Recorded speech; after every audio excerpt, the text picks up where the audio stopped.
नमस्कार, बहुत स्वागत है आपका न्यूज़ 18 का डिजिटल प्लेटफॉर्म आप देख रहे हैं। मैं हूं आपके साथ ऋतु सिंह और आज इस वीडियो में बात करेंगे आगरा में हुए पति के मर्डर की।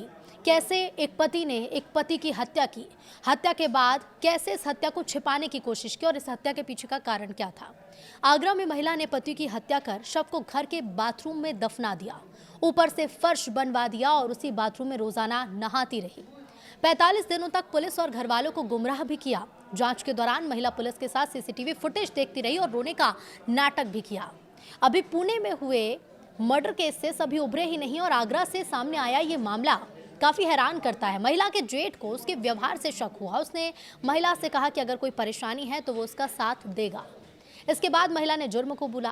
पुलिस ने उसकी निशानदेही पर बाथरूम का फर्श तोड़ा, जहां से केवल कंकाल बरामद हुआ। अब महिला ने पुलिस को यह बताया कि मेरा पति शराब पीकर मेरे साथ मारपीट करता था और इसी वजह से मैंने खीर में 18 से ज्यादा नींद की गोलियां मिलाकर पति को दी, जिससे उसकी मौत हो गई।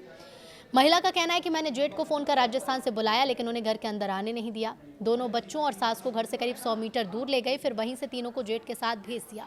इसके बाद शव को कमरे से खींचकर बाथरूम में ले गए और गड्ढा खोदकर दफना दिया।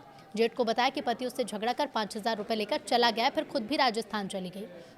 8 दिन बाद लौट कर आई और मजदूर बुलवाकर बाथरूम में फर्श बनवा दी।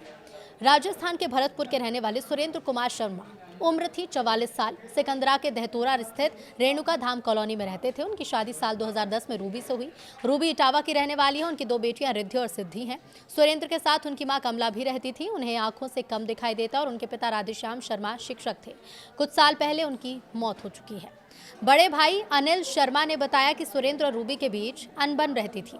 18 मई सुबह 9 से 10 बजे रूबी का उनके पास फोन आया। वो कह रही थी कि घर में पुलिस का कोई केस बन गया, आप मम्मी और दोनों बच्चों को यहाँ से ले जाओ। पूरी बात पूछी लेकिन कुछ नहीं बताया, बस तीनों को ले जाने को कहा।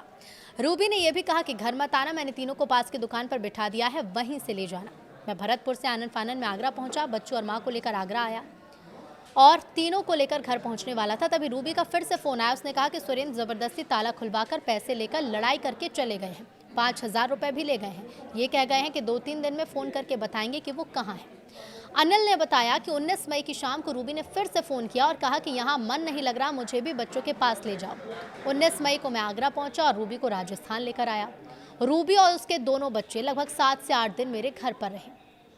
अब 7 से 8 दिनों तक सुरेंद्र का कोई पता नहीं चला। 26 मई को भाई सुरेंद्र शर्मा की गुमशुदगी दर्ज कराई महिला के जेठ यानी कि सुरेंद्र के भाई ने।